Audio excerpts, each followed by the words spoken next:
So in this video I cover जितने भी physics के सवाल थे एनटीएससी में, ठीक है, 2019 में। तो फर्स्ट क्वेश्चन जो है it is about unit dimension. तो पूछा जा रहा है कि Newton second is equivalent to unit of which physical quantity, और ऑप्शन में है velocity, angular momentum, linear momentum, energy. ठीक, तो न्यूटन सेकेंड, ठीक है।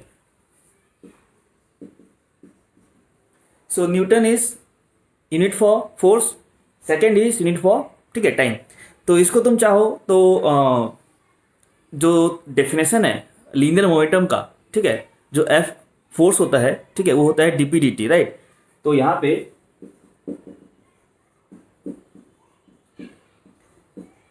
ये जो पी है वो है लीनियर मोमेंटम, ठीक है। तो what is force? Force is change in momentum per unit time, ठीक है। जो force can be define as change in momentum per unit time. तो what is DP? Change in momentum. P जो है, P stands for momentum, linear momentum, right, और T stands for time. तो change in momentum upon change in time जो force की definition है, तो मेरे ख्याल से तुम लोग ये पढ़े होगे, ठीक है, delta p upon delta t पढ़े होगे, dp d t, they are almost equivalent. जब हम बहुत छोटा टाइम लेते हैं या जब हम बहुत छोटा चेंज इन मोमेंटम लेते हैं तो डीपी डी टी लिखते हैं, ठीक है। तो यहाँ पे तुम्हारा आंसर तुमको मिल चुका ऑलरेडी। देखो कैसे, जो फोर्स होता है वो होता है न्यूटन, जो dt होता है वो होता है सेकेंड, यानी उसका जो ऐसे यूनिट है वो हो गया सेकेंड। तो अपन f इक्वल लिख रहे हैं dp dt। सो dp कितना हो जाएगा? dp हो जाएगा f dt, ठीक है। f कितना है? न्यूटन। dt कितना है? सेकेंड। तो ये क्या चीज़ को रिप्रेजेंट कर रहा है? Change in momentum. तो आंसर कितना हो जाएगा? सो आंसर क्या हो जाएगा? आंसर हो जाएगा लीनियर मोमेंटम, राइट। सो इसका आंसर है लीनियर मोमेंटम। इसको अगर चाहो तो तुम एक और तरीके से कर सकते हो। सपोज तुमको ये डेफिनेशन नहीं मालूम, right, so you can solve this in other way. जो न्यूटन होता है, ठीक है, जो न्यूटन होता है बेसिकली वो क्या है? फोर्स। फोर्स क्या होता है? Mass into acceleration. मास क्या होता है? केजी। एक्सेलरेशन क्या होता है? मीटर पर second square. So same question को अपन यूनिट से भी कर सकते हैं, ठीक है। अच्छा, और जो टाइम था वो कितना हो गया? सेकेंड हो गया। तो जो इन दोनों का जो प्रोडक्ट होगा, सो केजी मीटर पर सेकेंड स्क्वायर इंटू सेकेंड। तो ये कितना हो गया? सो ये हो गया केजी मीटर पर सेकेंड, ठीक है। अच्छा, अब ये जो है केजी बोले तो क्या? मास इंटू मीटर पर सेकेंड, मतलब क्या हो गया? स्पीड या वेलोसिटी, ठीक है। और हमको मालूम है जब कोई ऑब्जेक्ट मास m का v वेलोसिटी से मूव होता है, ठीक है, तो उसका जो लीनियर मोमेंटम होता है vector p can be define as m vector v, ठीक है। तो यहां से भी तुम बोल सकते हो कि Newton second will be for, ठीक है, फॉर तुम्हारा क्या हो जाएगा? लीनियर मोमेंटम आ जाएगा, ठीक है। सो दिस इज हाउ अपन इस क्वेश्चन को सॉल्व कर सकते हैं। Next question. नेक्स्ट क्वेश्चन बहुत बेसिक है, सीबीएसई बुक में ये क्वेश्चन दिया भी हुआ है, ठीक है, कि पूछा गया है द नंबर ऑफ इलेक्ट्रॉन, ठीक है, the number of electron in 1 coulomb charge. जैसे सपोज हमारे पास 1 कूलम अगर चार्ज है तो उसमें कितने नंबर ऑफ इलेक्ट्रॉन पाए जाएंगे, ठीक है। तो बहुत सिंपल है। So we know that 1.6 into 10⁻19 जो होता है वो एक इलेक्ट्रॉन का इक्विवेलेंट चार्ज होता है, राइट। तो अपन क्या बोलेंगे? So question number 2, 1.6 into 10⁻19 coulomb, ठीक है, इज फॉर 1 इलेक्ट्रॉन। सो अपने को पूछा क्या है कि 1 कूलम में कितने नंबर ऑफ इलेक्ट्रॉन पाए जाएंगे। मतलब समझ लो कि भाई ये जैसे 1 कूलम है, ठीक है। So I want to know the number of electrons, ठीक है, the number of electrons in that 1 coulomb charge. तो बहुत सिंपल है, अपन यहाँ पे क्या करेंगे? We will apply unitary method, ठीक है। तो 1.6 इंटू 10⁻19 कूलम होता है एक इलेक्ट्रॉन का इक्विवेलेंट चार्ज। तो जो 1 कूलम होगा वो कितने का होगा? वो होगा 1/1.6 इंटू 10⁻⁻19। तो ये आ जाएगा अराउंड 6.25 इंटू 10⁻18। ये सेम क्वेश्चन CBSE NCERT की बुक में दिया हुआ है, तो उसमें जो नंबर ऑफ इलेक्ट्रॉन है वो कितना हो जाएगा? 6.25 इंटू 10⁻18 इलेक्ट्रॉन। मतलब अगर एक जगह पे इतने इलेक्ट्रॉन जमा हो जाएंगे तो उसका इक्विवेलेंट चार्ज कितना होगा? 1 कूलम चार्ज होगा। ठीक है ना। Question number 3। क्वेश्चन नंबर 3 जो है ये थोड़ा सा न्यूक्लियर डिके से रिलेटेड है, और इसके जो ऑप्शंस हैं वो थोड़े से मुझे मिसप्रिंट लग रहा है। तो यहाँ पे तो क्वेश्चन में क्या बोला गया है, वो जो ICC बोर्ड के बच्चे हैं इनको इसका जानकारी होगा। CBSE में ये चीज़ NCERT में नहीं दिया हुआ है। अपने पास 3 टाइप के डीके हैं, अल्फा डीके, बीटा डीके और गामा डीके। ठीक है, तो अल्फा और बीटा ये दोनों होता है पार्टिकल। ठीक है, गामा सिंपली ग्रे होता है। ठीक है, सो अल्फा मतलब से समझ जानो कि हीलियम आयन की बात कर रहा है। ठीक है, जैसे अपन बात करते हैं हीलियम, ठीक है, जो कि अपने 2 इलेक्ट्रॉन लूज कर चुका है, सो हीलियम प्लस प्लस की बात कर रहा है। ठीक है, सो ये सब चीज़ें CBSE की बुक में नहीं दिया हुआ है। तो यहाँ पे पूछा जा रहा है क्वेश्चन में कि ए रेडिएटिव न्यूक्लियस कैन एमिट। ठीक है, तो सबसे पहली बात जो ऑप्शन है मुझे थोड़े से मिसप्रिंट लग रहे हैं, तो मैं अपने हिसाब से इसका थ्योरी समझा दे रहा हूँ। ठीक है, तो सबसे पहली बात तो जो भी होता है न्यूक्लियर चेंज, ये न्यूक्लियस के लेवल में होता है। मतलब जो भी चेंज होगा वो नंबर ऑफ न्यूट्रॉन या नंबर ऑफ प्रोटॉन में होगा। ठीक है, तो जब कभी कोई न्यूक्लियस स्टेबल नहीं होता है, ठीक है, सो वो स्टेबल होना चाहता है, ठीक है, बाय एमिटिंग अल्फा पार्टिकल और बीटा पार्टिकल और गामा पार्टिकल। तो कोई अगर सिंगल मेरे पास एक सपोज मैं एक न्यूक्लियस की बात कर रहा हूँ, ठीक है, उससे नंबर ऑफ प्रोटॉन ज़्यादा हो सकता है नंबर ऑफ न्यूट्रॉन से, नंबर ऑफ न्यूट्रॉन ज़्यादा हो सकता है नंबर ऑफ प्रोटॉन से, तो ultimately it is not stable, right. So उसमें क्या होगा, इसके इलेक्ट्रॉन में कोई चेंज नहीं हो रहा। जो K सेल हो गया, L सेल हो गया, अपन वहाँ की बात नहीं कर रहे हैं, अपन बात कर रहे हैं उसके न्यूक्लियॉन्स का, जो न्यूक्लियस के अंदर के जो कंटेंट है, नंबर ऑफ प्रोटॉन या नंबर ऑफ न्यूट्रॉन, उसकी बात कर रहे हैं। ठीक है, तो होता क्या है, एट ए टाइम या तो अल्फा डीके होगा, ठीक है, या तो बीटा डीके होगा। ठीक है, दोनों साथ नहीं हो सकता। अपन एक पर्टिकुलर अगर न्यूक्लियस की बात कर रहे हैं, ठीक है, तो वो या तो अल्फा डीके होगा तो बीटा डीके होगा। मान लो अल्फा डीके हो गया, उसके बाद सपोज वो न्यूक्लियस स्टेबल नहीं है, उसके पास हाई एनर्जी है। ठीक है, सो उसको बोलते हैं अपन एक्साइटेड स्टेट, EXCI। ये सब क्लास 12 में अपन डिटेल में पढ़ेंगे। सो जब अल्फा डी के बाद या बीटा डी के बाद अगर न्यूक्लियस एक्साइटेड स्टेट में है तो क्या करता है वो, तो वो अपना एनर्जी रिलीज करता है, तो उसको बोलते हैं अपन गामा रे बोलते हैं, और वो आता है ग्राउंड स्टेट में। ठीक है, सो बोल सकते हो कि कॉन्सिक्वेंस मतलब अल्फा डी के हो गया उसके बाद गामा हो सकता है, बीटा हो गया उसके बाद गामा हो सकता है। ठीक है, तो यहाँ पे किसी अगर एक पर्टिकुलर न्यूक्लियस की बात करेंगे, ठीक है, सो वहाँ पे तीनों एक साथ नहीं हो रहा है। ठीक है, अल्फा के बाद गामा हो सकता है, बीटा के बाद गामा हो सकता है। ठीक है, समझ की बात। तो ये थोड़ा थ्योरी रिलेटेड है, इसको क्लास 12 में अपन डिटेल में पढ़ सकते हैं। ठीक है, नेक्स्ट क्वेश्चन नंबर 4। ठीक है, क्वेश्चन 4 जो है ये है तुम्हारा ट्रांसफॉर्मर से रिलेटेड चीज़ें हैं। ठीक है, सो क्वेश्चन 4 में क्या बोला जा रहा है कि the quantity remains unchange in the transformer. ठीक है, सो ट्रांसफॉर्मर की अगर बात करें अगेन ये आई थिंक CBSE में नहीं दिया हुआ है, ICC में डिटेल में दिया हुआ है। ठीक है, सो जो क्वेश्चन नंबर 4 है, ट्रांसफार्मर 2 टाइप के होते हैं, ये ICC में दिया हुआ है। एक होता है स्टेप अप, एक होता है स्टेप डाउन, राइट। सो ट्रांसफार्मर का मेन काम क्या होता है, विदाउट लॉस ऑफ एनर्जी। ठीक है, P जो है वो उसका कांस्टेंट होता है, ठीक है, पावर, लेकिन जो वोल्टेज है या जो करंट है उसमें क्या होता है, चेंजेस आते हैं। ठीक है, सो उसका जो मेन प्रिंसिपल है, प्रिंसिपल तो नहीं बोलना चाहिए, तो तुमको फिलहाल इतना याद करना है, समझना है इस चीज़ को।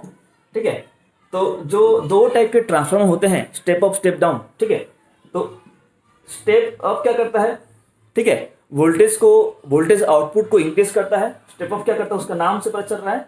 ठीक है, वो वोल्टेज को इंक्रीज करता है, और स्टेप डाउन जो है वो वोल्टेज आउटपुट को डिक्रीज करता है, डिपेंडिंग ऑन अपन रिक्वायरमेंट। अब तुम बोलोगे ऐसा क्यों अब वो होता है, ठीक है, सो डिपेंडिंग ऑन अपना रिक्वायरमेंट हम क्या कर सकते हैं, वोल्टेज को कम ज़्यादा कर सकते हैं। ठीक है, तो जहाँ जहाँ हमको वोल्टेज ज़्यादा चाहिए होता है at the cost of current, मतलब क्या, जब वोल्टेज ज़्यादा होगा तो करंट घटेगा, और जब वोल्टेज घटेगा यानी स्टेप डाउन की बात करेंगे, तो जब वोल्टेज घटेगा तो करंट बढ़ेगा। ठीक है, सच दैट अल्टीमेटली जो पावर उसका कांस्टेंट रहेगा। तो यहाँ पे क्वेश्चन में दिया हुआ है कि the quantity remains unchange in the transformer is, current change होता है, वोल्टेज चेंज होता है। जो थर्ड ऑप्शन है मेरे पास जो सेट है उसमें दिया फ्रीक्वेंसी, तो फ्रीक्वेंसी जो है चेंज नहीं होता। अब फ्रीक्वेंसी होता क्या है, ये थोड़ा सा अगेन क्लास 12 से रिलेटेड चीज़ें हैं, ठीक है। तो फिलहाल इसको एक तुम बोल सकते हो कि जो फ्रीक्वेंसी है, ठीक है, ये उसका कांस्टेंट है। फ्रीक्वेंसी होता है कि मैं थोड़ा सा ब्रीफ में बता दे रहा हूँ। सबसे पहली बात, जो ट्रांसफार्मर है, ठीक है, that can be applied only for AC, ठीक है। डीसी में वो कभी सक्सेस नहीं होगा। एसी मतलब क्या, ऑल्टरनेटिव करंट, ठीक है। तो करंट जो है, या जो अपन बात करते हैं I equal to I naught sine omega T, या I equal to I naught sine omega T plus five, ये सब चीज़ें क्लास 12 में है, ठीक है। सो जो अपन बात कर रहे हैं ओमेगा, ठीक है, तो वहाँ पे ओमेगा हो गया या एफ हो गया, ये सारे क्या है, फ्रीक्वेंसी होती है। तो ये सारी चीज़ें क्या होती है इस केस में, ट्रांसफार्मर के केस में वो कांस्टेंट रहती है, वो चेंज नहीं होती है, ठीक है। Now question number 5। क्वेश्चन 5 जो है, ठीक है, ये ऑप्टिक्स से रिलेटेड है, ठीक है। ये कनकेव मिरर की बात कर रहा है, ठीक है। तो यहाँ पे ऐसा है, अगर तुम ऑप्शंस को ध्यान से देखोगे, स्टडी करोगे, तो बिना सॉल्व किए तुम्हारा आंसर आ जाएगा, राइट। कैसे देखो बता रहा हूँ, यहाँ पे हमारे पास एक कॉन्केव मिरर दिया हुआ है। एक सेकेंड मेरे को सेट करने द बोर्ड, ठीक है। So we have a concave mirror जिसका रेडियस ऑफ कर्वेचर दिया हुआ है।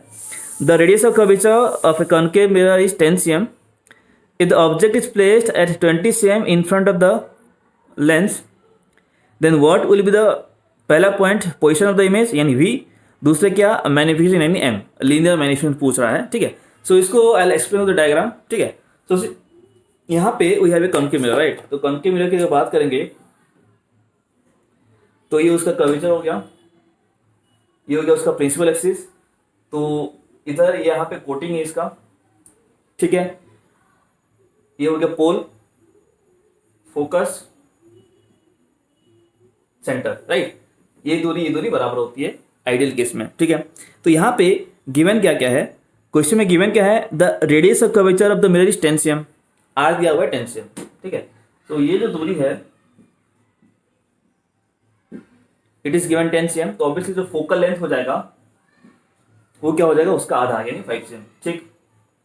तो जो ऑब्जेक्ट का पोजीशन है, ऑब्जेक्ट का पोजीशन दिया हुआ है कि if the object is placed at 20 cm in front of it, तो ऑब्वियसली वो यहां कहीं होगा, ठीक है, इधर कहीं होगा। Object is at 20 cm from the pole, right. तो यहाँ पे पूछा जा रहा है कि इमेज, अच्छा, तो अगर तुमने ये सब रे डायग्राम स्टडी किया है तो तुमको पता होगा कि when the object is beyond the centre of the curvature, ठीक है, तो इसमें बहुत सारे पोजीशन होते हैं, राइट।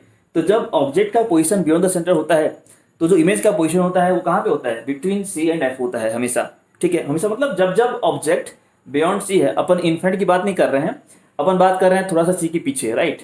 तो जब जब ऑब्जेक्ट सी के थोड़ा पीछे होगा तब तब इमेज क्या होगा, in between C and F होगा। ये पहला पॉइंट। दूसरा पॉइंट क्या, क्योंकि ये कॉन्केव मिरर है, ठीक है, और ऑब्जेक्ट बियॉन्ड सी है, तो इसका जो इमेज होगा, अपन पहले बोल चुके सी के बीच में होगा। दूसरा चीज क्या, इन्वर्टेड होगा, और इन्वर्टेड है तो रियल होगा। मतलब मैं अगर रफ डायग्राम बनाऊंगा, ठीक है, तो उसका इमेज कहीं यहाँ कहीं होगा। एक रफ डायग्राम बना रहा हूं मैं, ठीक है।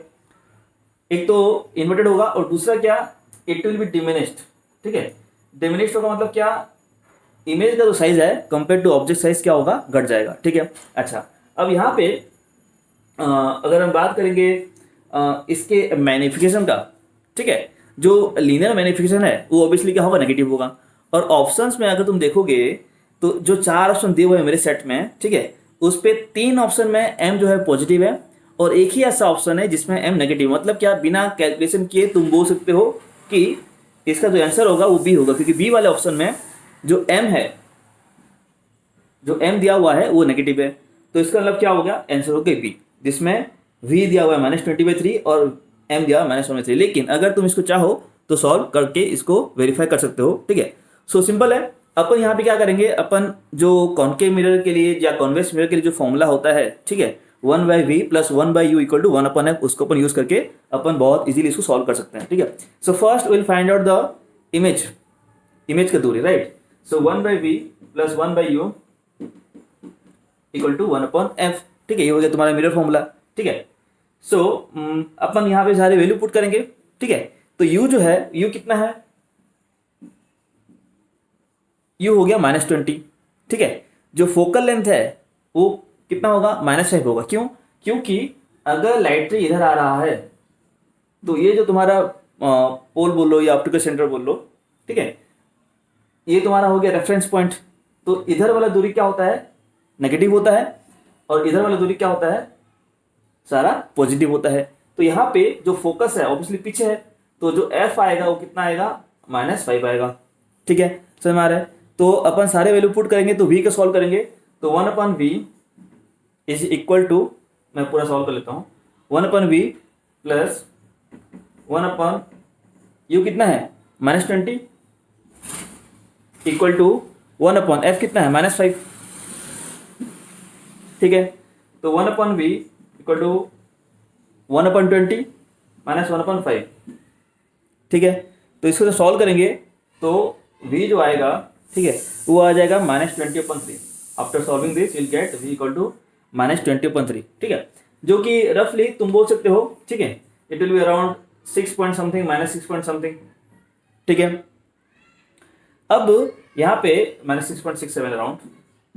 तो मैं पहले ही बोल दिया था कि जो इमेज पोजीशन होगा वो होगा फोकस और सी के बीच। सही है, फोकस कहाँ पे है, 5 में है, सी कहाँ पे है, 10 में है, तो 5 और 10 के बीच में आ रहा है। ठीक है, ये आगे तुम्हारा v -20.3 दूरी में। ठीक है, माइनस का मतलब क्या हुआ, पोल के पीछे तरफ है। ठीक है, अब बात करेंगे m यानी लीनियर मैग्निफिकेशन का। ठीक है, सो m होता है, मिरर के लिए बात करेंगे, लेंस के लिए अलग होता है, लेंस के लिए होता है v/u, बट अपन बात कर रहे हैं मिरर का, राइट।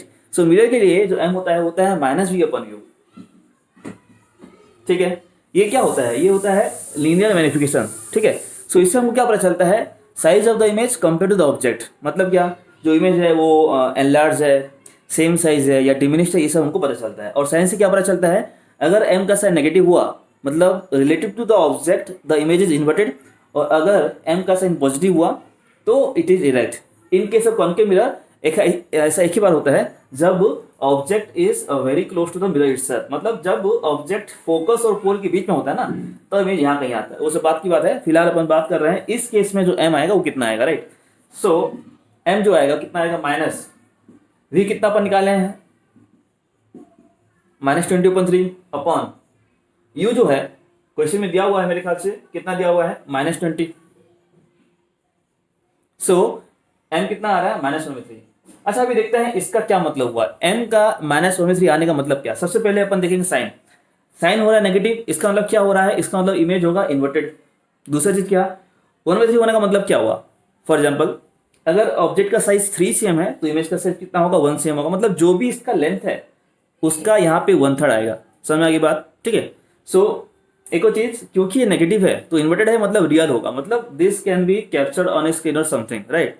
तो ये सब हमको यहाँ से पता चल रहा है, ठीक है। अच्छा, तो ये हो गए 5 सवाल। फिलहाल नेक्स्ट कुछ 8 सवाल है मेरे ख्याल से, टोटल 13 सवाल है, उसके लिए मुझे बोर्ड को रब करना पड़ेगा, ठीक है। तो late me pause the video for a second. So question number 6 is about current electricity, ठीक है। तो यहाँ पे क्वेश्चन नंबर 6 में क्या बोला जा रहा है, if an identical resistance of equal values, मतलब सभी का हर रजिस्टर का जो रेजिस्टेंस है सपोज आर है, ठीक है, R first connected in series.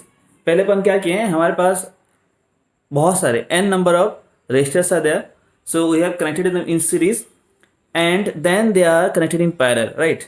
So the value of the the value of the resultant resistance basically RS है in case of series and RP है in case of parallel। तो अपने को उसका रेशियो निकालना, ये बहुत स्टैंडर्ड सवाल है, ठीक है। मतलब इसका जो आंसर है क्लास 12 में अगर जाओगे तो इसका आंसर एक तरह से याद हो जाता है बच्चों को सॉल्व करने के बाद, ठीक है, जो कि होता है n², ठीक है। तो अपन देखते हैं वो कैसे आ रहा है, right. So you know that अगर अच्छा suppose we are assuming that सभी का वैल्यू अलग अलग है, right. So in case of series जो R इक्विवेलेंट होता है R1 + R2 + R3 + dot dot dot Rn, but because यहाँ पे हर एक का वैल्यू बराबर है तो we can simply add them. तो R + R + R + dot dot dot n times R, तो Rs यानी R equivalent in case of series कितना हो जाएगा, NR, ठीक है। जब कभी हम बहुत सारे रेजिस्टेंस जिसका रेजिस्टेंस सेम होता है ऐड करते हैं तो सिंपली वो NR हो जाता है, ठीक है। ठीक वैसे ही जब हमारे पास बहुत सारे रेजिस्टेंस है और हर एक का जो रेजिस्टेंस है बराबर है and they are connected in parallel, तो अपन क्या फॉर्मूला पढ़े, 1/R equivalent equal to 1/R1 + 1/R2 + 1/R3 + dot dot dot 1/Rn, right. तो इस केस में क्योंकि हर एक का रेजिस्टेंस बराबर है तो क्या लिखोगे, so 1/r equivalent equal to 1/r plus 1/r plus dot dot dot 1/r। तो क्योंकि हर एक का r सेम है तो 1/r equivalent equal to n/r। So what is r equivalent, so it is r/n। एक चीज नोट करो, सीरीज में क्या होता है, जो r इक्विवेलेंट होता है वो मैक्सिमम से भी ज़्यादा होता है एंड पैरेलल में जो r इक्विवेलेंट होता है वो मिनिमम से भी कम होता है, वो बात की बात है। सो यहाँ पे पूछा क्या गया है, पूछा गया है रेशियो किसका किसका, RS और RP का। So RS is NR upon RP is R/N, so R gets cancel out, so the answer is n²। ठीक है, सो मेरे पास जो क्वेश्चन सेट है उसमें जो आंसर आ रहा है that is option C n²। ठीक है ना, question number 7 again, question number 7 जो है वो करंट इलेक्ट्रिसिटी का है। ठीक है, तो यहाँ पे क्या बोला जा रहा है, इन हाउस, मैं पढ़ दे रहा हूँ सवाल, in house if two bulbs each of 60 watt glow daily for 5 hour up to 1 month, जो कि 30 डेज का है, then what will be the cost of electricity consumed if the rate of electricity per unit यानी 1 kilowatt hour is 2 rupees, right. तो बहुत simple है, यहाँ पे हमको दो इलेक्ट्रिकल अप्लायंस दिया हुआ है, ठीक है, जिसका पावर गिवन है। ठीक है, so this was question number 6, so now solve question number 7।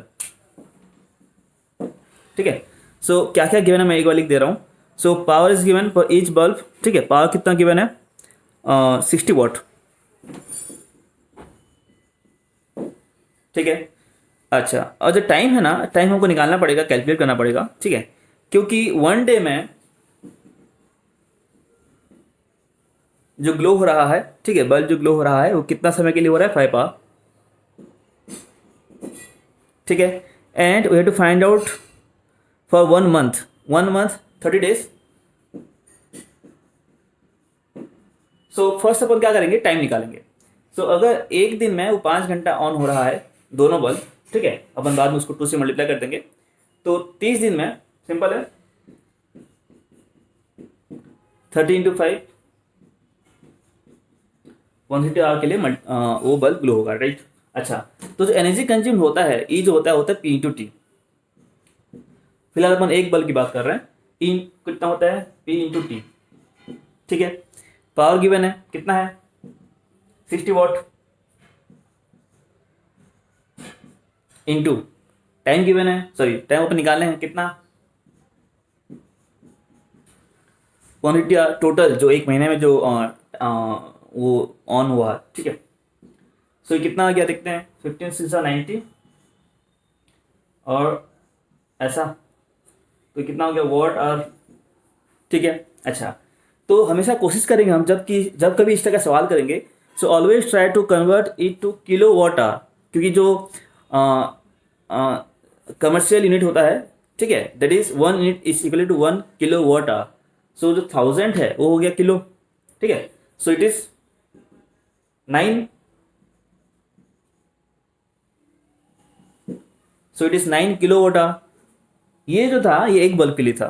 ठीक है, तो टोटल कितने बल्ब हैं, 2 बल्ब हैं। ठीक है, तो जो 2 बल्ब के लिए आएगा कितना आ जाएगा, वो 18 किलोवाट आवर। ठीक है, अच्छा, अब क्वेश्चन में दिया हुआ है 1 यूनिट के लिए, यानी 1 किलोवाट आवर के लिए जो बिल आता है वो है 2 रुपये। ठीक है, सो 18 के लिए कितना आ जाएगा, 18 × 36 rupees, so the answer is 36, और इसमें ऑप्शन है B. So the total amount for the 2 bulb of 60 watt each which glows for 5 per day, and if I calculate it for 1 month having 30 days, then the energy will be P × T, then we will calculate the total amount bill। समझ में आ गया, बहुत simple था। ठीक है, ये आपके CBSE ICSE दोनों में है। ठीक है, next question number 8। So this was about electricity. Question जो 8 है, ठीक है, वो है about momentum and kinetic energy. ठीक है, तो उसके बारे में अगर हम डिस्कस करेंगे तो पहले अपन थोड़ा सा डिफाइन कर लेते हैं दोनों को। So you know that suppose we have an object of mass m moving with velocity v, right? फिलहाल अपन ज़्यादा वेक्टर को डिस्कस नहीं कर रहे क्योंकि क्लास 10 में वेक्टर को इंट्रोड्यूस नहीं किया गया है। तो question number 8, so you have an object of mass m moving with velocity v। तो यहाँ पे अपन दो चीज डिफाइन कर रहे हैं, एक हो गया के half M square, kinetic energy कितना हो गया हाफ एम स्क्वायर, दूसरा हो गया मोमेंटम। मोमेंटम होता है वेक्टर, बट फिलहाल मैं उसको एज ए स्केलर ट्रीट कर रहा हूँ, जो कि नहीं करना चाहिए, बट चीज़ों को सिंपल करने के लिए पी हो गया एम, ये अपन पढ़े हैं, इसीलिए अपन ज़्यादा उसको कॉम्प्लिकेट नहीं कर रहा हूँ वेक्टर इंट्रोड्यूस करके, ठीक है। तो यहाँ पे बेसिकली क्या हो रहा है, you should be able to write one quantity in terms of other, ठीक है, जो कि तुमको पता होना चाहिए। सो जो पी होता है वो होता है अंडर रूट ऑफ 2km, ठीक है, और जो k होता है वो होता है पी स्क्वायर अपॉन 2m। अब अगर कोई सोच रहा है कैसे, तो आईसीएसई में ये चीज़ अलग से दिया हुआ है और सीबीएसई में अलग से पढ़ाना पड़ता है इस चीज़ को। बुक में मेरे ख्याल से ये चीज़ डायरेक्टली नहीं दिया हुआ है आई गेस, ठीक है। तो उसको तुम बहुत इजीली इसको डिराइव कर सकते हो अगर चाहो तो जैसे अगर मैं यहाँ पे करूँगा तो के ही कितना है हाफ एम स्क्वायर, तो एक काम करते हैं, एक बार मैं डिराइव कर लेता हूँ। के कितना है यहाँ पे half M square, so multiply with M both side, so M K equal to half M square V square, so 2m K equal to M square V square. What is M square V square, M V का whole का square बोले तो P का square, so 2m K equal to P का square. So यहां से आ गया P, कितना आ गया P under root of 2m के, और यहीं से के भी आ गया पी स्क्वायर अपॉन 2m। फिलहाल वो अपना मेन कंसर्न नहीं है, अपने को फिलहाल यहाँ फोकस करना है, ठीक है। So now we know kinetic energy in terms of momentum कितना आ गया, के आ गया P square upon 2m, right. अब यहाँ पे क्वेश्चन में पूछा क्या जा रहा है, so as you can see mass उसका चेंज नहीं हो रहा है for a fix value of m, if p increases then k increases, obvious है, ठीक है। अच्छा, तो k जो है यहाँ पे तुम देख सकते हो k is directly proportional to p का स्क्वायर। मतलब क्या हुआ, अगर p हाफ हो जाएगा तो k 1/4 हो जाएगा, अगर p डबल होगा तो k 4 टाइम हो जाएगा, अगर p 3 टाइम्स हो जाएगा तो k 9 टाइम्स हो जाएगा, राइट। तो यहाँ से अपन इसी को कंक्लूड कर सकते हैं। तो क्वेश्चन में क्या पूछा जा रहा है कि when the momentum of a body increased by 100%, तो कोई भी चीज़ मैं जब बोल रहा हूँ कि इंक्रीज बाय 100% का मतलब क्या हुआ, ठीक है। जैसे मान लो सपोज इनिशियली अगर कोई चीज़ का मोमेंटम p है और मैंने बोला वो इंक्रीज हो गया कितना 100%, मतलब बेसिकली उसका मतलब क्या हुआ, वो डबल हो गया। मतलब इनिशियली अगर किसी ऑब्जेक्ट का लीनियर मोमेंटम p था, तो सपोज p1 अगर p है, ठीक है। So in the second case, मतलब अपन दो केस की बात कर रहे हैं। सो इनिशियली अगर मोमेंटम p था तो बाद में जो 100% इंक्रीज हो गया, राइट। सो वहाँ पे कितना हो गया, वो हो गया 2p, ठीक। तो जैसे मैं बोला था कि अगर p डबल हो रहा है जो कि यहाँ पे हो रहा है, तो k कितना हो जाएगा 4 टाइम्स हो जाएगा। यानी अगर k1 यानी इनिशियल काइनेटिक एनर्जी अगर k था तो k2 कितना हो जाएगा 4 टाइम्स यानी 4k। तो क्वेश्चन पूछा जा रहा है कि then the kinetic energy increase by 100%, 200%, 300%, 400%, ठीक है। ये सब ऑप्शन में है, ठीक है। और अच्छा सॉरी, कोई एक ऑप्शन डिक्रीज बाय 300% दिया हुआ है। तो फिलहाल ये तो ऑब्वियस है कि काइनेटिक एनर्जी इंक्रीज हो रहा है, ठीक है। अच्छा, कितना परसेंट से इंक्रीज हो रहा है देखते हैं, ठीक है। सो यहाँ पे देखो इनिशियली k था और फाइनली कितना हो गया 4k हो गया। यानी जो चेंज हुआ, चेंज मतलब क्या, फाइनल माइनस इनिशियल, वो कितना हो गया 3k। चेंज मतलब क्या, देखो कोई भी क्वांटिटी की बात करेंगे फिजिक्स में तो जो चेंज होता है वो हमेशा होता है final minus initial, right. So final है 4k, इनिशियल कितना है k, तो हो कितने में गया 3k, सॉरी 3k, हाँ ठीक है। तो बढ़ा कितना 300%, समझ रहे हो मैं क्या बोल रहा हूँ, ठीक है। तो जो इंक्रीज इन k हो गया, ठीक है, दैट इज 300%, मतलब 3 गुना वो बढ़ के, सो k था 3 गुना बढ़ गया तो कितना हो गया 4k हो गया, सिंपल है, ठीक है। सो the answer will be in this case, जो मेरे पास सेट है, आई थिंक सभी के पास वही सेम सेट होगा। सो यहाँ पे आंसर आ जाएगा ऑप्शन ए, इंक्रीज बाई 300%। समझ में आएगी बात, ठीक है। सो ये एक तरह से अच्छा सवाल था, ठीक है। तो अभी बात करते हैं क्वेश्चन नंबर 9 का, ठीक है। क्वेश्चन 9 बहुत सिंपल है। क्वेश्चन 9 में क्या लिखा गया है तो बता रहा हूँ, ठीक है। क्वेश्चन 9 में बोल रहा है if two different bodies A and B have the same masses in the ratio, sorry मैं गलत क्वेश्चन पढ़ा। If two different bodies A and B have the masses in the ratio 1:4, मतलब क्या, दोनों सॉरी जो दोनों का मास है उसका रेशियो दिया हुआ 1:4, हैविंग इक्वल वॉल्यूम, मतलब क्या, जैसे मान लो दो अलग अलग मटेरियल होगा, ठीक है, ऑब्वियसली। देन पूछा गया है देन द डेंसिटी, पहले ए फिर B, will be in the ratio. बहुत सिंपल सवाल है, ठीक है। So density, how can you define density? Density होता क्या है, मास पर यूनिट वॉल्यूम, राइट। सो यहाँ पे अगर बात करेंगे क्वेश्चन नंबर 9 का, so we know that density is defined as mass per unit volume. So question में पहले से मेंशन है कि दोनों ऑब्जेक्ट के लिए जो वॉल्यूम है बराबर है, तो फॉर सेम वॉल्यूम अपन बोल सकते हैं कि density is directly proportional to m. मतलब क्या, जिसका मास ज्यादा होगा उसका डेंसिटी ज्यादा होगा, सिंपल है। यानी अपन क्या बोल सकते हैं,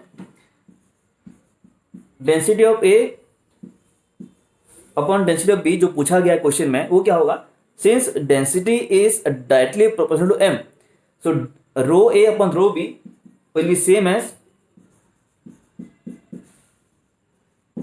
ma upon mb। अच्छा, ma upon mb क्वेश्चन में दिया हुआ है, क्वेश्चन में पहले ही बोला गया है कि if two different bodies A and B have the masses in the ratio 1:4, right. तो यहाँ पे तुम्हारा आंसर आ जाएगा 1:4, ठीक है। सो इस सेट में ऑप्शन हो गया क्वेश्चन नंबर 9 का ए, ठीक है। So this was about kinematics, ठीक है। नहीं, काइनेमेटिक्स नहीं बोलेंगे, ये तो बहुत सिंपल है, लाइक बेसिक चीज़ें हैं ये सब, फिजिकल क्वांटिटी बोल सकते हो, ठीक है। अच्छा, अब बात करते हैं क्वेश्चन नंबर 10 का, ठीक है। तो उसके लिए आई गेस मुझे बोर्ड पर करना पड़ेगा, so let me pause the video. So next question is a wave completes 24 cycles in 0.8 seconds, then the frequency of that wave will be. बहुत इजी सवाल है, ठीक है। So this is question number 10। So बोला जा रहा है कि 24 सेकेंड्स कंप्लीट होता है 0.8 सेकेंड में, ठीक है। तो what is the frequency? Frequency होता क्या है, ठीक है। जैसे मान लो फॉर एग्जांपल बात करेंगे 5 हर्ट्स बोल रहा हूँ मैं। 5 हर्ट्स मतलब क्या, 5 सेकेंड्स पर यूनिट सेकेंड, पर यूनिट टाइम बोल लो, ठीक है। तो ठीक वैसे ही यहाँ पे 24 सेकेंड्स हो रहा है 0.8 सेकेंड में, ठीक है। तो यहाँ पूछा क्या जा रहा है सॉरी, पूछा जा रहा है यहाँ पे फ्रीक्वेंसी, ठीक है। सो अपन बात करेंगे, लिख देते हैं एक बार, गिवन है 24 कंप्लीट साइकिल, ठीक है, इन टाइम 0.8 सेकेंड, ठीक है। सो दो चीजें होती हैं, एक होता है फ्रीक्वेंसी, एक होता है टाइम पीरियड, ठीक है।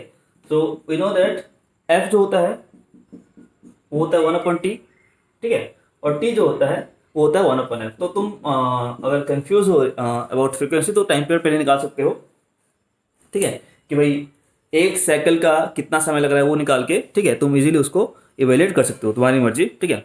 तो यहाँ पे अपन बात करते हैं कि एक सेकेंड में वो कितना राउंड कंप्लीट कर रहा है, ठीक है। अपन नॉर्मल जो अपना अप्रोच है वैसे सॉल्व करते हैं। तो 0.8 सेकेंड 24 साइकिल, ठीक है।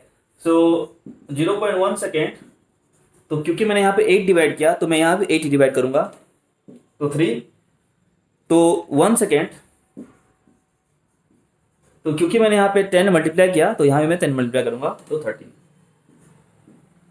यानी आंसर कितना हो जाएगा 30 हर्ट्स। मतलब क्या, 30 हर्ट्स का मतलब क्या हो रहा है, 30 हर्ट्स का मतलब ये हुआ कि एक सेकेंड में वो 30 कंप्लीट साइकिल कंप्लीट कर रहा है, 30 साइकिल कंप्लीट कर रहा है, सॉरी, ठीक है। So for question number 10 the option is A, 30 hertz, ठीक है। Now question number 11, angular velocity of hands of second in a watch will be. अच्छा, तो एंगुलर वेलोसिटी शायद थोड़ा सा एक नया टर्म है क्लास 10 के लिए, बहुत बच्चों को शायद नहीं पता होगा।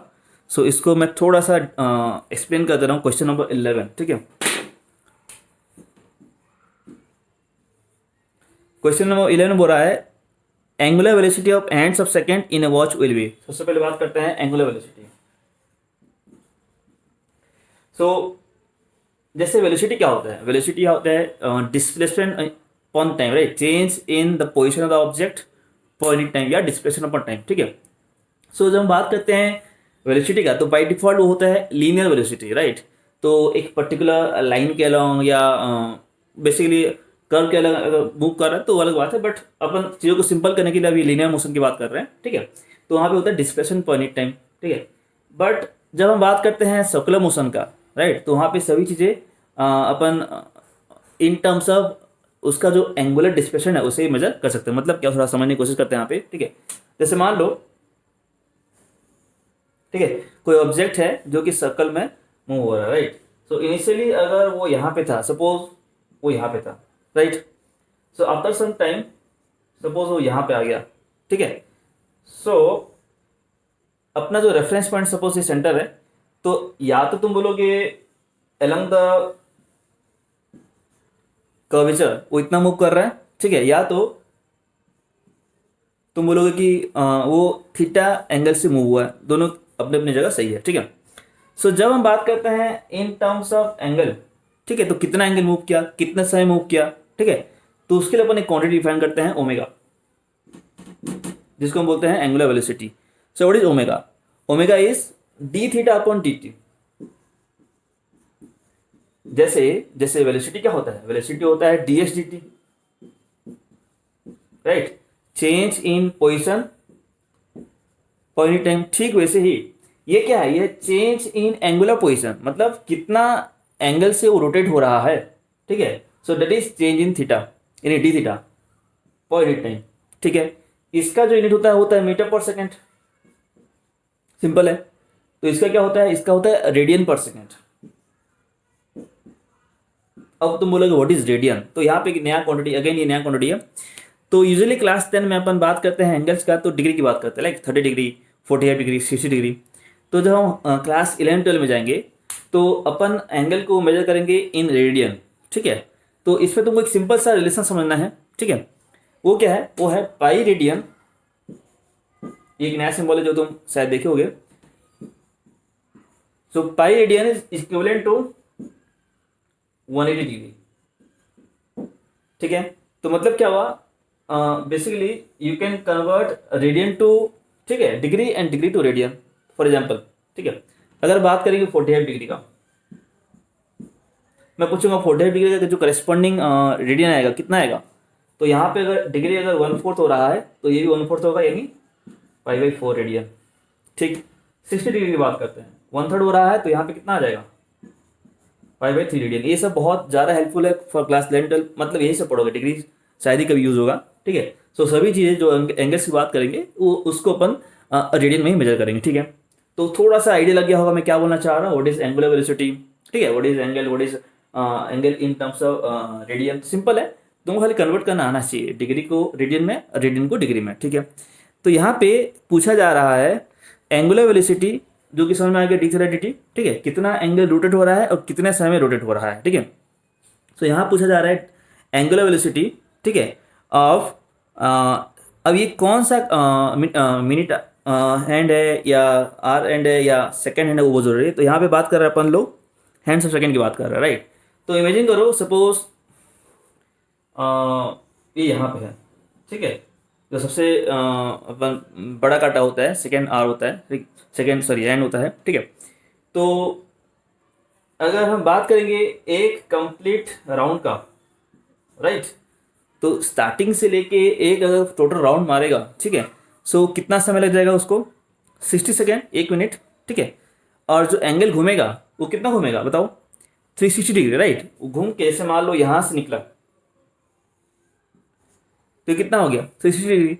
अच्छा, तो अगर if I ask you to convert 360 degree to radian तो कितना होगा, सिंपल है, अगर 180 डिग्री पाई रेडियन हो रहा है तो 360 डिग्री कितना होगा, 2 पाई रेडियन हो जाएगा, ठीक है। अच्छा, अब आते हैं वापस यहाँ पे आते हैं। सो ओमेगा को अपन कैसे डिफाइन किए थे, डी थीटा डी डी से डिफाइन किए थे। सो डी थीटा मतलब क्या, चेंज इन उसका एंगुलर पोजीशन, जो कि इस केस में अगर एक टोटल वो राउंड कंप्लीट कर रहा है तो 360 डिग्री जो मैं बोल दिया था पहले, वो इक्विवेलेंट टू 2 पाई रेडियन है। तो जो डी थीटा है वो कितना हो जाएगा, 2 पाई अपन समय, टाइम कितना लग रहा है उसको एक कंप्लीट राउंड मारने में, क्योंकि वो सेकेंड एंड है तो उसको समय लग जाएगा कितना, 60 second radian per second. So this तुम्हारा आंसर आ गया। So that is equal to π/30 radian per second, ठीक है। So in this set the option will be 11 का डी, ठीक है, π/30 radian per second. So this was the angular velocity of second hand, ठीक है, समझ में आ गया। Next question number 12। क्वेश्चन 12 जो है वो थियोरेटिकल है बहुत ज़्यादा, ठीक है। इसमें अपने को कुछ न्यूमेरिकल सॉल्व निकालना है। क्या पूछा जा रहा है, which of the following has the greatest thermal conductivity, यानी कौन सबसे अच्छा कंडक्टर है, सिंपली बोला जाए तो, ठीक है। सो यहाँ पे ऑप्शन में क्या क्या है, ठीक है। ऑप्शन में है ब्रास, आयरन, एल्यूमिनियम, सिल्वर, ठीक है। सो यहाँ पे अगर हम बात करेंगे तो मेरे ख्याल से इसका ऑप्शन, सॉरी, इसका आंसर आएगा, ठीक है, सिल्वर, ठीक है। आई थिंक ये सिल्वर होगा, क्योंकि इलेक्ट्रिकल कनेक्टिविटी अगर बोलता तो सिल्वर होता, थर्मल का भी सिल्वर ही होना चाहिए, ठीक है। चलो next question number 13। Last question क्या बोला जा रहा है, the power of convex lens. ये बहुत सिंपल सवाल है, लेकिन ये सीबीएसई आईसीएसई दोनों में दिया हुआ है हमको। बात क्वेश्चन नंबर 13 में क्या दिया हुआ है, the power of a convex lens is 4 dioptre, right. तो पूछा जा रहा है फोकल लेंथ इन बहुत सारे ऑप्शन है, कुछ ऑप्शन मीटर में है, कुछ ऑप्शन सेंटीमीटर में है। तो सिंपल है, यहाँ पे जो फोकल लेंथ होता है, ठीक है, अगर तुम मीटर में निकालना चाह रहे हो, ठीक है, तो एफ जो आएगा वो आएगा सिंपली 1/p मीटर, राइट। और अगर तुम फोकल लेंथ को सेंटीमीटर में निकालना चाह रहे हो तो एफ कितना आएगा, 1/100/p सेंटीमीटर, ठीक है। अच्छा, तो यहाँ पे कुछ ऑप्शंस मीटर में है, कुछ सेंटीमीटर में। फिलहाल अपन बात करते हैं साइन का, क्योंकि जो p दिया हुआ है क्वेश्चन में, जो पावर दिया हुआ है वो है 4 डायप्टर और ये पॉजिटिव है, यानी जो फोकल लेंथ होगा वो भी क्या होगा, पॉजिटिव होगा, ये पक्की बात है। अब बात करते हैं वैल्यू का, ठीक है। तो अगर मान लो अपन सीएम में निकालना चाह रहे हैं, ठीक है, सो 100/p जो है वो कितना है, 4। सो कितना आ गया, सिंपल है, 25 cm। तो इस सेट में ऑप्शन डी हो गया आंसर, 25 cm हो गया उसका फोकल लेंथ, ठीक है। तो अच्छा, एक और चीज़, ये जो है अगर बात करें, अगर मिरर की बात करेंगे, ठीक है, तो अच्छा यहाँ पे लेंस की बात करें, ठीक है। सो कॉन्वेक्स लेंस के लिए, ठीक है, वो क्या कर रहा है, फोकल लेंथ पॉइंट लेके चल रहा है, ठीक है। तो मैं सोचा मिरर है क्या कुछ, अगर मिरर होता तो कौन सा मिरर होता है, ये कॉन्केव होता है, कॉन्वेक्स होता है, कॉन्वेक्स होता है, राइट। कॉन्केव के लिए जो फोकल लेंथ नेगेटिव होता है और कॉन्वेक्स के लिए फोकल लेंथ पॉजिटिव होता है, ठीक है। सो सॉरी, ये कुछ 13 क्वेश्चन है फिजिक्स में, एनटीएससी 2019 में शायद, ठीक है। ये है छत्तीसगढ़ रीजन का, राइट। तो ऐसे ही और भी रीजन्स के सवाल I will try to solve, ठीक है। सो आई होप समझ में आ गया होगा। So I will try to upload more videos for physics and maths, ठीक है। सो ठीक है, मिलते हैं अगले वीडियो में, बाय बाय।